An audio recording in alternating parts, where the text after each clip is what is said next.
avec les flics au foot. Ouais. Ça, il faut le savoir. Ce qu'on demande aux flics, c'est juste qu'ils respectent leur code de déontologie et qu'ils respectent la loi. Point. Donc, c'est même pas un sujet, quoi, en fait.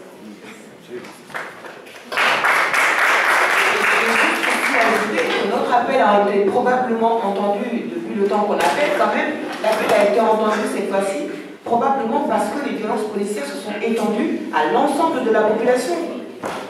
Parce qu'à l'époque, il y a 10 ans, c'était qu'une partie de la population qui était concernée. Et aujourd'hui, c'est tout le monde qui est concerné.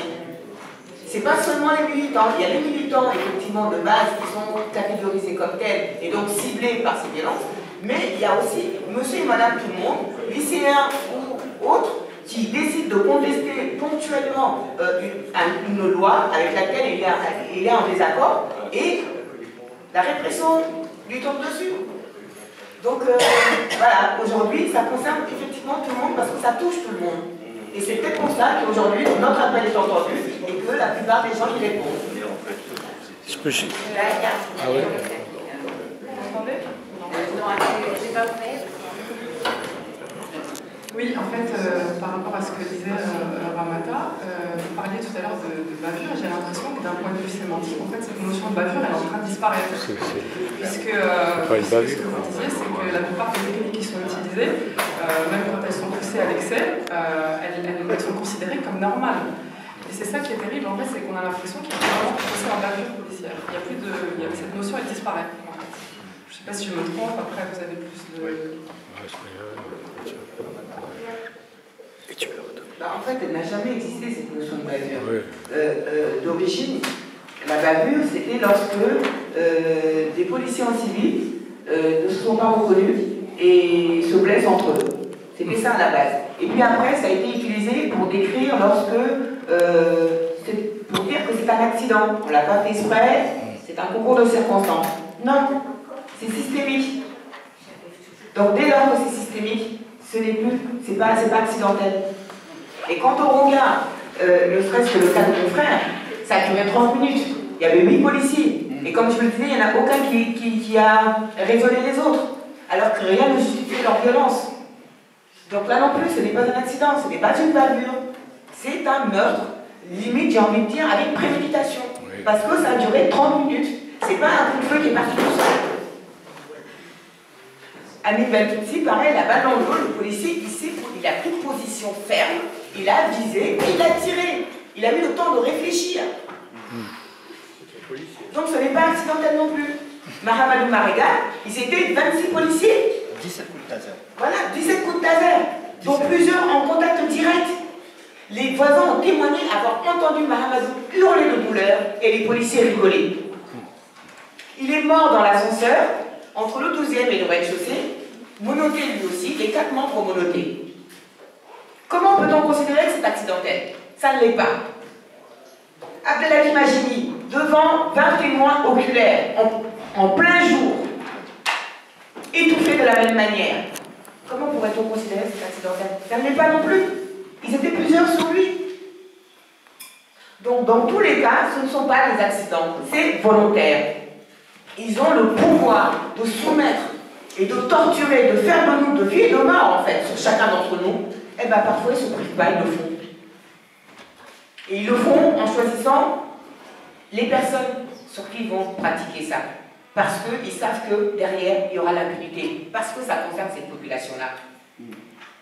Dans le 16e arrondissement, lorsqu'ils interviennent, c'est bonjour monsieur, s'il vous plaît.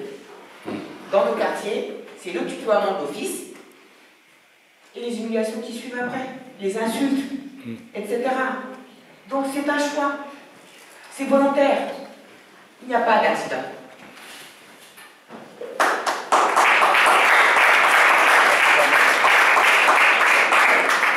En lien avec l'histoire des bavures, alors, tout ce que dit Ramata est vrai. Alors, il est vrai qu'il y a quelque temps, on l'utilisait, enfin, certains critiquent, oui, c'est une bavure, on s'excuse, c'est une bavure.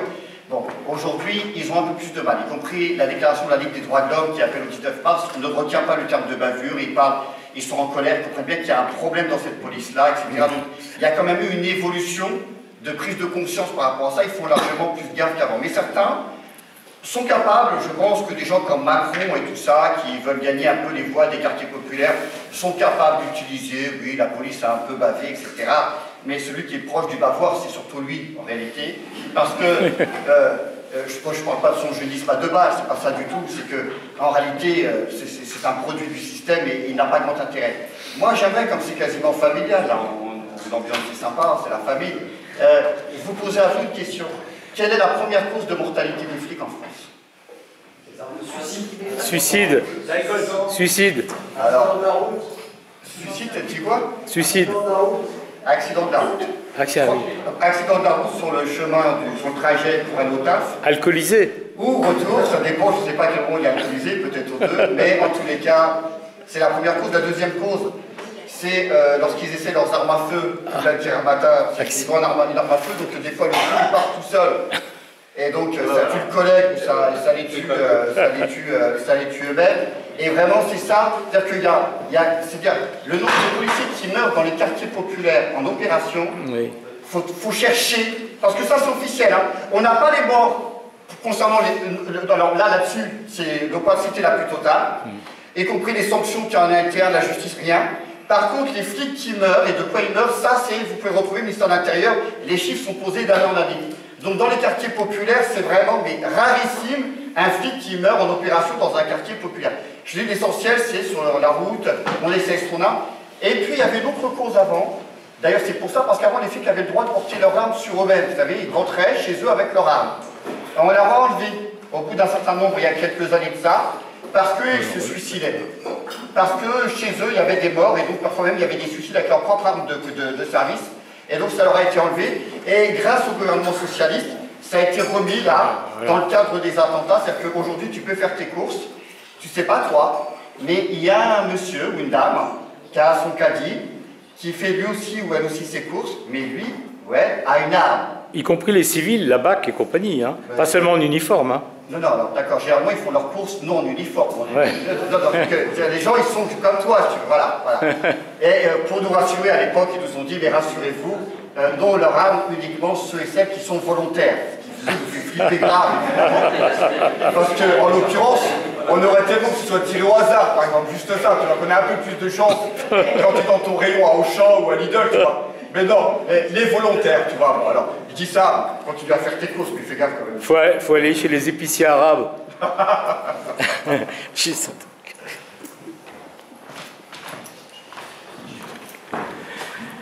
Non mais je voulais juste dire un truc là concernant, ça a été un petit peu abordé, mais sur la signification politique du 19 mars. Bon, parce que moi, je me souviens par exemple, il y a quand même eu un progrès incroyable. Par exemple, en 2004, bon, moi je me suis bagarré ici avec pas mal de musulmanes, j'étais encore prof à l'époque, hein, contre l'interdiction des hijabs dans les lycées. Hein. Mais à l'époque, on n'était vraiment pas nombreux, les islamo-gauchistes, comme ils disent, pour nous désigner. Et je trouve que depuis, et en particulier avec cette manifestation-là de la semaine prochaine, il y a un sacré progrès. Hein, parce que je fais une comparaison. Il y a eu d'autres périodes électorales, présidentielles ou législatives ou tout, où les organisations d'extrême gauche disaient bon, il faut le mouvement social, etc., y compris en pleine période préélectorale.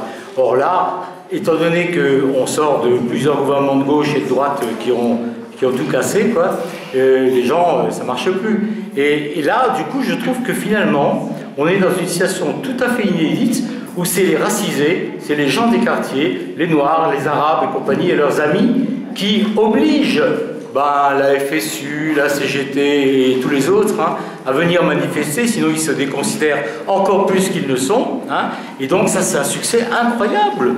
Et y compris, je suis pas, comment dire, je ne serais pas surpris si ça avait une vraie... Ouais, c'est mon téléphone, c'est le mien. Si ça avait une vraie influence sur le scrutin. Hein, c'est-à-dire, bon, ça peut être dans les deux sens d'ailleurs. Hein, les gens apeurés à droite, extrême droite, veulent dire oh mon Dieu, les Arabes qui sortent et qui se montrent maintenant avec des blancs, c'est terrible. Il faut vite les remettre dans les quartiers et refermer les portes sur l'apartheid. Hein, ou alors le contraire, c'est-à-dire que faire la preuve que justement vous autres, eh bien, en somme, vous allez réanimer le mouvement ouvrier blanc, hein, qui est un peu endormi depuis des dizaines d'années.